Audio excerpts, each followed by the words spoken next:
said, remember this moment. Taylor Swift ও Travis কেলসির বিয়েকে ঘিরে ভক্তদের উন্মাদনা এবার পৌঁছেছে ভিন্ন মাত্রায়।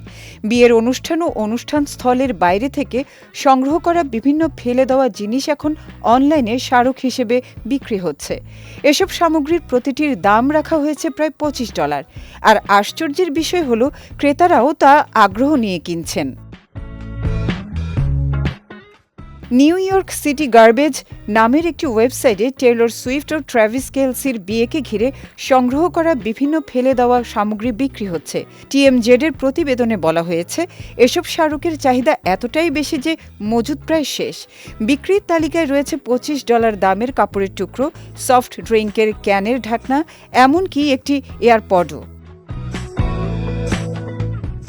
তবে সবচেয়ে আলোচনায় রয়েছে একটি ব্যাগ ভর্তি বাতাস। এক বিক্রেতার দাবি, এটি বিয়ের অনুষ্ঠানের সময় ম্যাডিসন স্কয়ার গার্ডেনের ভেতর থেকে সংগ্রহ করা। অবিশ্বাস্য হলেও এর দাম রাখা হয়েছে প্রায় $50,000। ইতোমধ্যে তালিকাটি 200 বারের বেশি দেখা হয়েছে। ফলে অনেকে মনে করছেন অদ্ভুত এই স্মারকটিও খুব শিগগিরই বিক্রি হয়ে যেতে পারে। নিউ ইয়র্ক সিটি গার্বেজের এই উদ্যোগ নিয়ে সামাজিক মাধ্যমে চলছে মিশ্র প্রতিক্রিয়া। কেউ এটিকে অভিনব বুদ্ধিদীপ্ত বিপণন কৌশল বলছেন, আবার কারো মতে এটি নিছক হাস্যকর প্রচারণা।